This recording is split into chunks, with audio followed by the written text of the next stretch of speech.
Hey guys, what is up? Movie news, particular news release, kind of theory streamers versus homie along with the box also you guys with all new releases. First new release is coming out on Wednesday, December 21st, and it is Assassin's Creed, the adaptation of the Ubisoft game franchise of the same name. It stars Michael Fassbender, Marion Cotillard, Jeremy Irons, Brendan Gleeson, Charlotte Rampling, Michael K. Williams, Denis Menochet, if I pronounce any of these words wrong, feel free to call pronunciation. Ariane Lebed, 16%, 25 reviews. Assassin's Creed is arguably better made, certainly better cast than most vegan adaptations. Unfortunately, the CGI-fueled end result is still a joyously overplotted slog. Crap. I was excited for Warcraft, and that had talented people both behind and in front of the camera. Ugh. Still makes me angry. I think I just come to the realization, any future video adaptation is dead on arrival. They're doomed to fail no matter what. I mean, think about it. Angry Birds movie, poorly received. Same for Warcraft, and now this. And anything else, and any other past adaptation. And it's probably going to stay to go with future adaptations, no matter what. I mean, they're probably better off now since Uwe Boll is retiring soon, so I guess that's a plus. Not really. Although it doesn't really mean anything though if these projects are still receiving poor reception from critics. Another thing that also definitely made me a bit extremely skeptical. I mean, of course, the bad history of video adaptations that made me skeptical. But another thing. Bill Collage and Adam Cooper, two of the writers, they have been involved in a lot of poorly received projects, including Allegiant, one of the worst ones I've seen all year this so far. And I think it's like number 3. I gotta do that list. Yeah. This is just sad. Because the carriage chase clip was actually not that bad. Yeah, I actually saw that clip and it was it showed promise. And yes, the talent involved. And actually, Kurzel, Fassbender, and Cotillard worked together on Macbeth, which was well received, and actually that was written by Michael Leslie, one of the writers of this. So, what happened? Yeah, there's no. I'm not seeing this. I'm not giving any of these people any of my money because they don't deserve it. And one thing's for sure, I am not going to be optimistic towards any future gaming adaptations, considering the fact that this had some potential and they basically blew it. Fantastic. Next one's Passengers. This comes out also comes out Wednesday, December 21st. Directed by Morton Tildum, written by John Spates. Stars Jennifer Lawrence, Chris Pratt, Michael Sheen, Lawrence Fishburne, Andy Garcia. 33%, 39 reviews. Passengers proves Chris Pratt and Jennifer Lawrence work well together, and that even their chemistry isn't enough to overcome a fatally flawed story. Crap. This actually had promise, and it had talented people involved behind and from the camera. John Spates, this script is on the blacklist. I know that doesn't mean it's going to be good, but that's something. And actually, he co-wrote Doctor Strange, which I really liked. Morton Tildum, he directed The Imitation Game, which I thought was a great movie. And also, these are very talented people on board. I'm so sick of this. Are they trying to make me angry?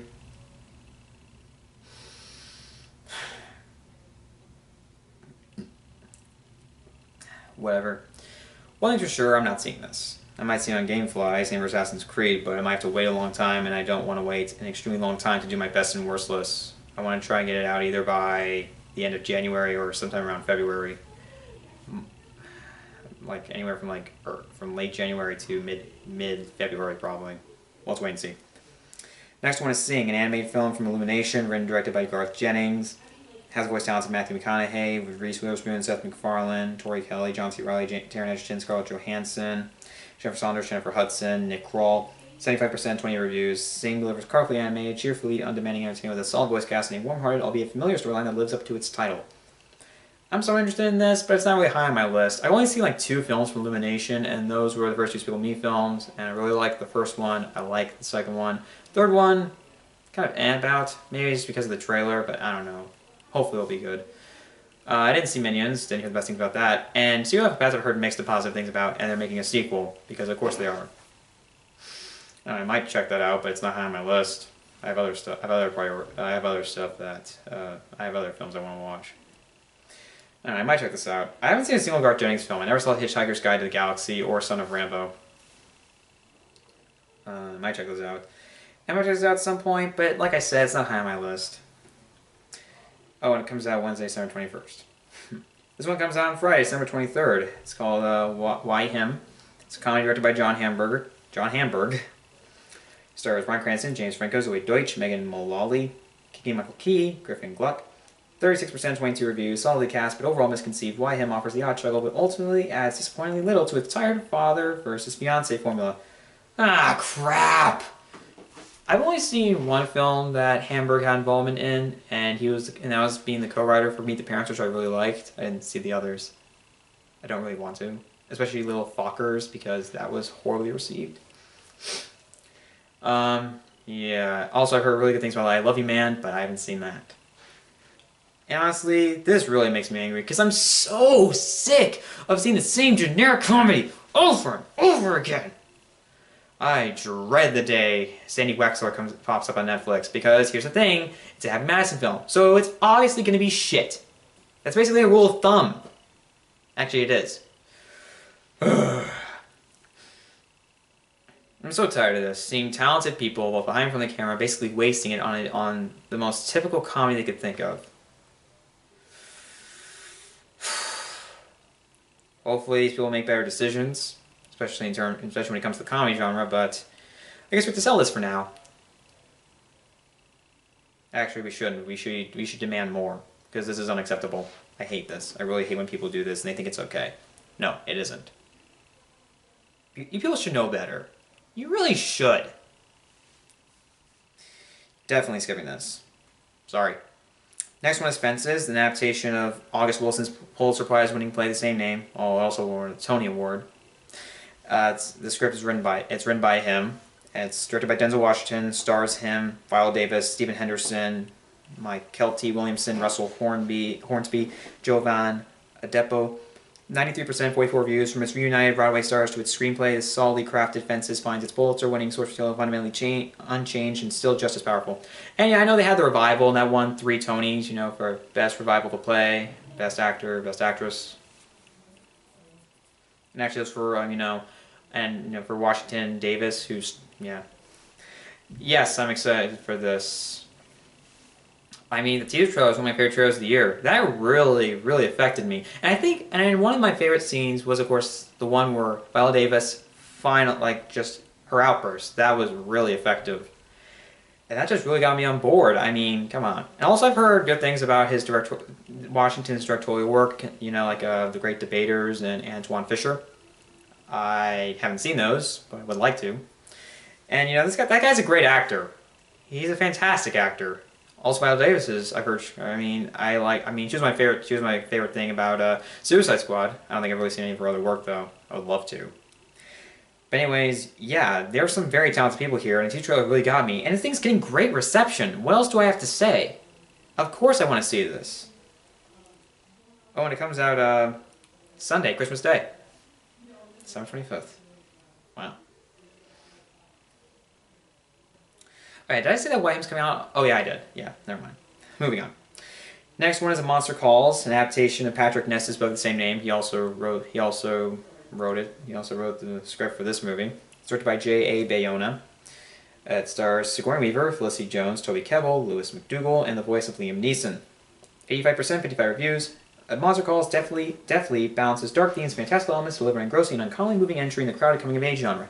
This comes out in a limited release on Friday, December 23rd. It's going to get a wide release later in January.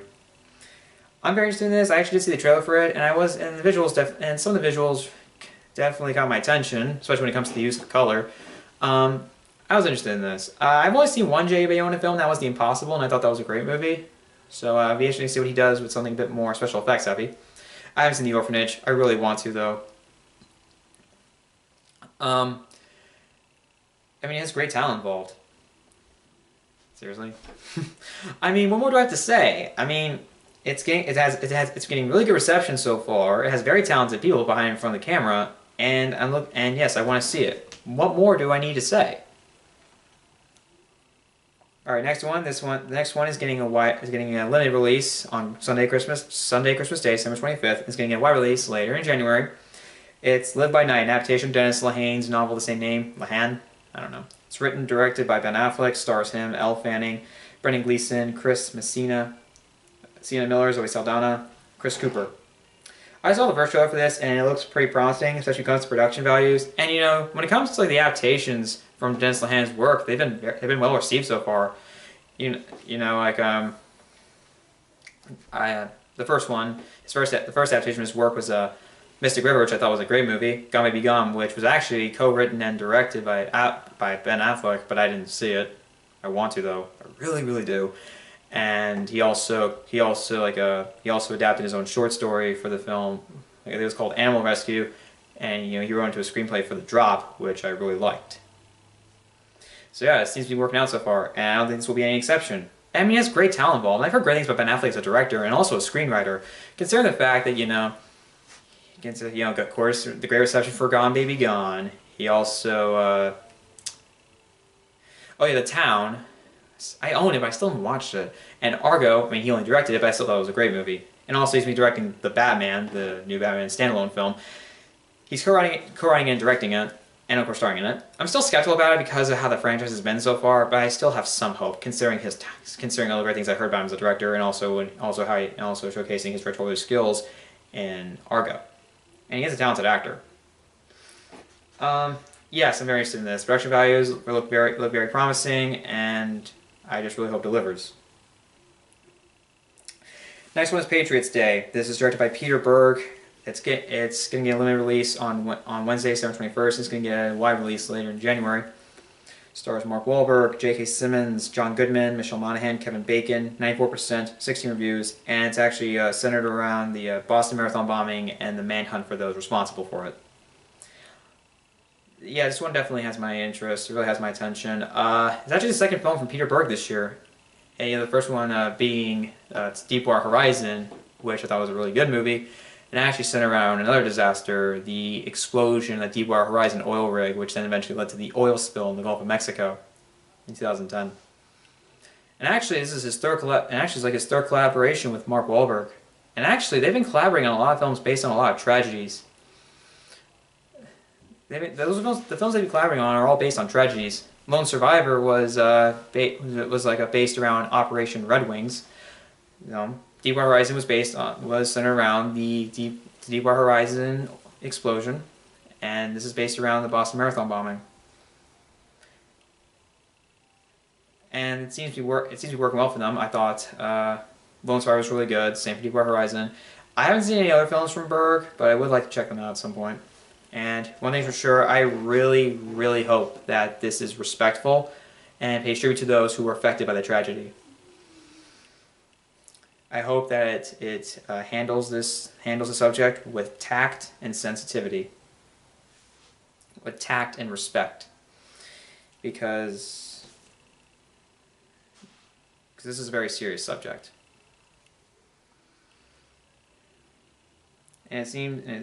And I really, really hope that I just hope it works. Next one is Silence, which is directed by Martin Scorsese, written by him and Jay Cox. It's an adaptation of the novel of the same name. It's actually his passion project. He's been trying to get this thing made since 1990. Stars Liam Neeson, Adam Driver, Andrew Garfield, Issei Ogata, Tadanobu Asano. 97%, 34 reviews. Silence ends Martin Scorsese's decades-long creative quest with a thoughtful, emotionally resonant look at spirituality and human nature that stands among the director's finest works. It's going to get a limited release on Friday, December 23rd, and getting a wide release later in January. Yes, I'm excited for this. I love the trailer. It's from one of my favorite filmmakers of all time, Martin Scorsese, and it's his passion project. This guy's been trying to get this thing made for 26 years. My God. A long, long time, but yes, he finally made it. This guy finally made the movie he's been wanting to make. And that is awesome. What more do I have to say about that?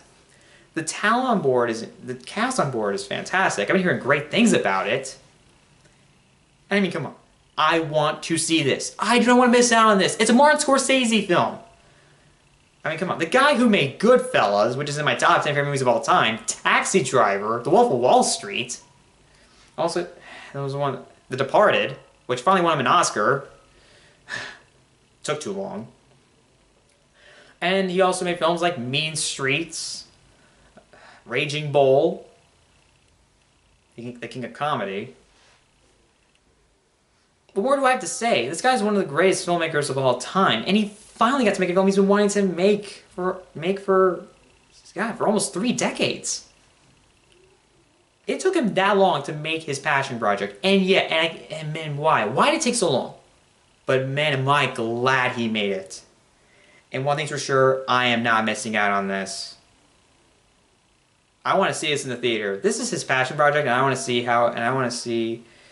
And I just want to view. I just want to experience it on the big screen because I honestly think it could be something. Because honestly, I think it will make it feel all the more special. Can't wait to see it. Next one's The Autopsy of Jane Doe. This comes out on Wednesday, December 21st.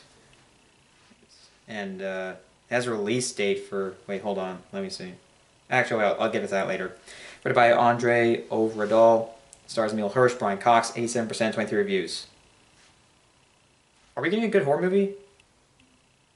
Please tell me we are. Seriously, I want more good horror films. Especially considering that the 2016's been a good year for horror movies. I really gotta give it that. Honestly, I mean, I really want that to be the case because, you know, there have been some... Because knowing the fact that there's good horror films that come out this year, you know, I mean, I love The Witch. I thought Green Room was good. I thought Ouija Origin of Evil was good. I really liked The Conjuring 2. I liked Lights Out. What else? I really liked Don't Breathe. And what else? What else? I think that's it. I wish I saw Under the Shadow or The Love Witch, but nope, I didn't. Whatever. Anyways, yes, I really hope that's another good horror film because honestly, I want more good horror films.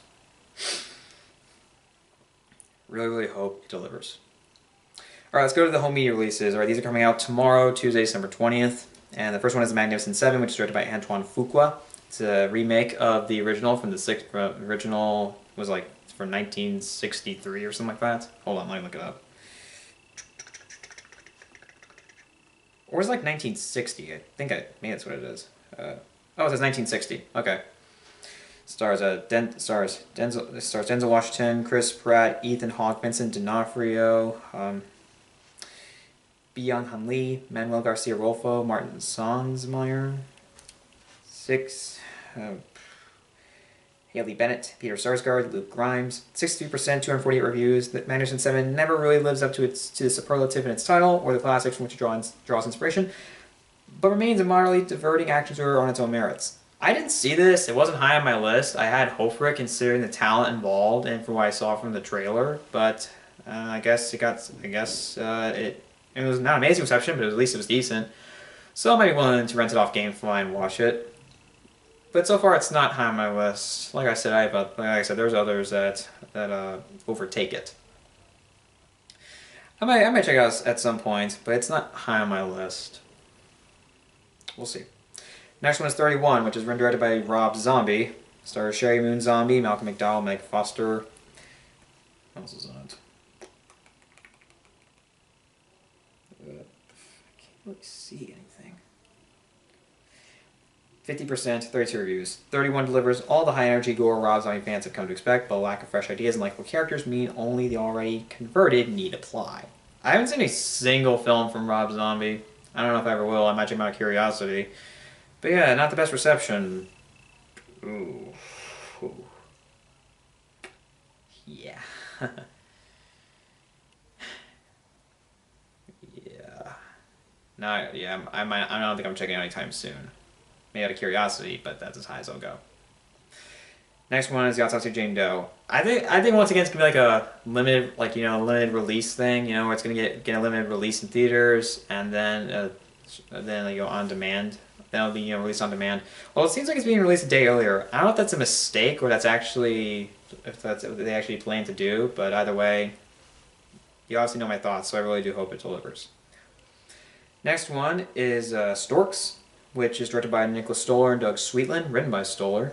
Has the voice talents of Andy Samberg, Katie Crown, Kelsey Grammer, Jennifer Aniston, Ty Burrell, Keegan-Michael Key, Jordan Peele, Danny Trejo, Steve Glickman. 63%, 113 reviews. Colorful animation and charming cast helps Storks achieve a limited liftoff, but scattershot gags and confused, hyperactively unspooled plot keep it from truly soaring. I didn't see this. It wasn't really high on my list, but I might check out curiosity. I mean, I've seen a few Nicholas Stoller films. Oh yeah, Forgetting Sarah Marshall. I thought that was really good. I really enjoyed Neighbors. I enjoyed Neighbors 2: Sorority Rising. What else? I think that's it. I might check it out, but it's not high on my list. And it's interesting to see him do something more family-oriented. Let's see if that pays off. Next one is Sully, which is directed by Clint Eastwood. Stars Tom Hanks, Laura Linney, Aaron Eckhart, Sam Huntington, Valerie Mahaffey, Michael Malley, Anna Gunn, Autumn Reeser, Holt McCalani. 85%, 268 reviews. As comfortingly workmanlike as its protagonist, Sully makes solid use of typically superlative workmen that star and director deliver a quietly stirring tribute to an everyday hero. I saw this and I thought it was good. I thought it was, a respectful tribute to Sullenberger's work on Flight 1549.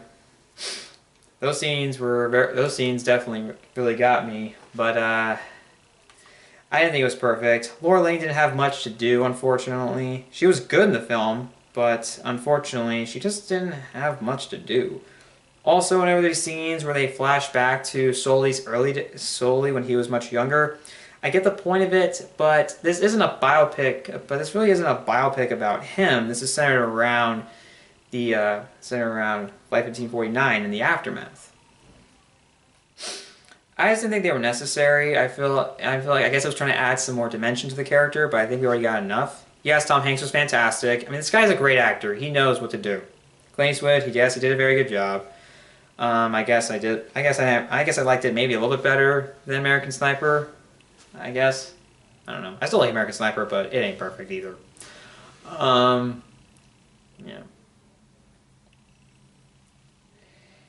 And I thought overall it was a good movie.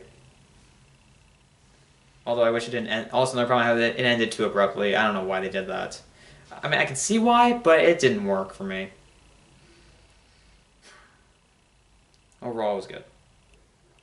Alright, let's go to the weekend box office results. And number one, unsurprisingly, Rogue One: A Star Wars Story, $155,091,681. I didn't see this, though I do have the chance to. But it probably will take a while since, of course, there are other films I want to see, which I might get to at some point. Anyways.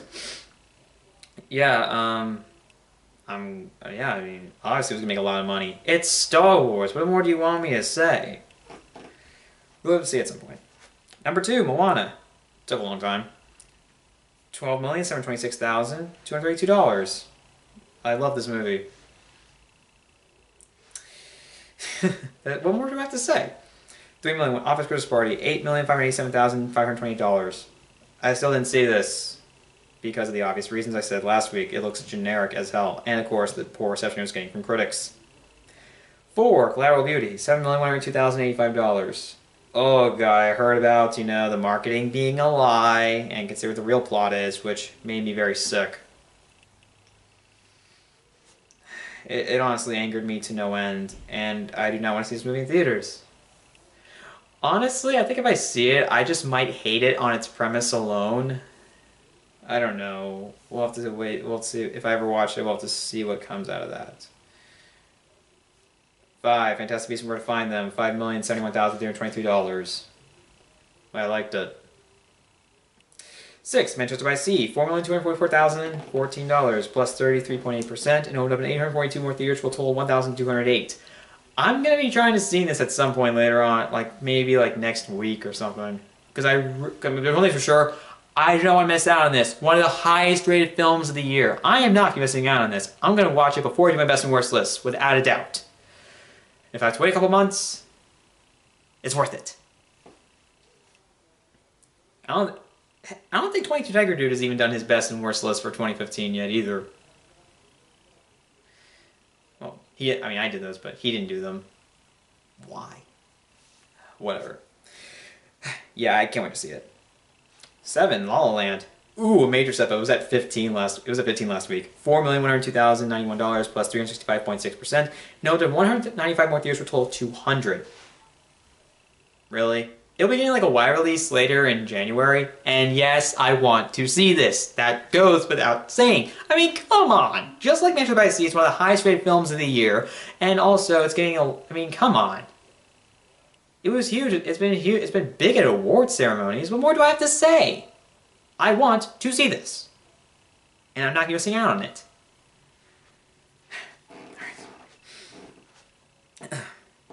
Number 8, Arrival, $2,972,958. Really good. Oh yeah, I did see the Blade Runner announcement video. 2049.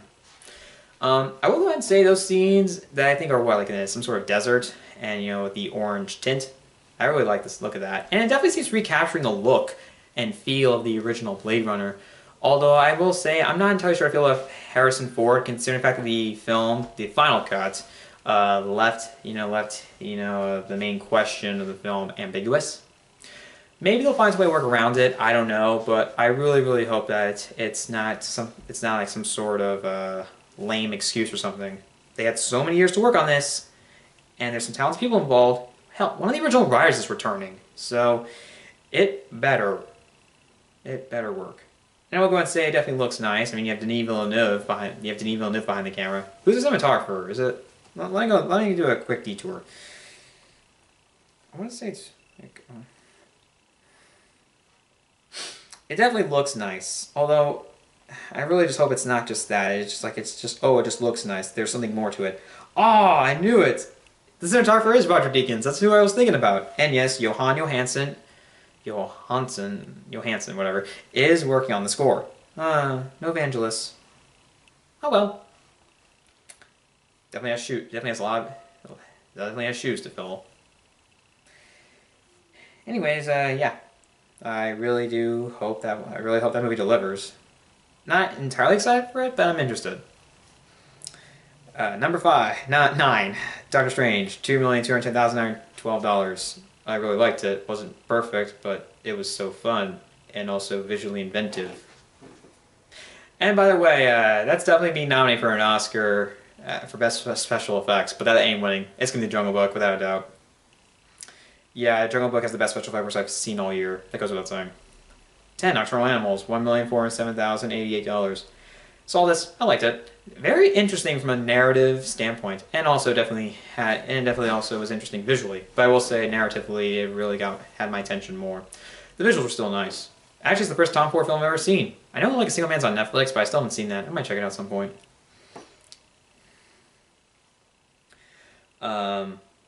11, Trolls, $1,370,880. I still haven't seen this, and I'm not really interested in seeing it. I might check it out, curiosity, on Gamefly or something like that, but it's not high on my list, unfortunately. Or if it's still in theaters, I might check it out because why not? I have a lot of time to waste. 12, Allied, $1,323,176. Is this thing gonna make its budget back worldwide? Nope. It might, but that might take a while. And really, it's foreign territories I'll make up for that. But even so, it would still be considered a bomb because it didn't double its budget. Whatever.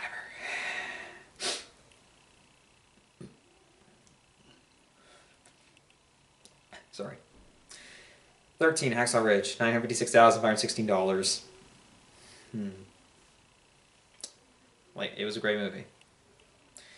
14, Almost Christmas, $608,555. I didn't see this still. I don't really want to. 15, Jackie, Step Up. It was at 20 last week. $573,645 plus 16.5%. And it would have been 58 more theaters for a total of 84. I'm actually gonna be seeing this soon, and I hope it delivers. 16, Miss Sloan, $448,555. Jeez, look at a huge step down. It was at 11 last week. Negative 75.7%, and closing 885 theaters. Now it's playing in 1,463. I think it's still playing in my area, but I still haven't seen it. I might check it out, curiosity, but that's as high as I'll go. 17, Moonlight, step up from last week. It was at 18 last week, $378,081, yet it still went down. That's sad. I really want to see that. I really hope I can. 18, Bad Santa 2, $236,765. Ooh. Massive drop. Yeah, this thing's a bomb, without a doubt. No one cares about it. Negative 8.8%, and it closed to 1,620 theaters for a total and it's now playing only 414. Yeah, it's gonna leave very soon, and it's gonna be an obvious bomb. Yep, it's a bomb, without a doubt. It's not a hit. Foreign territories doesn't seem that big of a hit, and even so, it's still be considered a bomb because it didn't double its budget, obviously. Yeah, 19, Loving, $217,182. I really hope to see that at some point. Really want to. And I'm going to stop there. If you want to check out the rest of the box office results, the link to the chart will be in the description below. Any guys movie news for this week? Comment below. Are you excited for any new releases? Are you gonna wait for them to come out on home media, or are you gonna skip them entirely? What do you think of the new home media releases? Are you gonna buy any of them, rent them, skip them entirely? What do you think of the box office results? Do you have any predictions? If so, put in the comment section below. Thanks for watching, guys. Until the next video, see ya.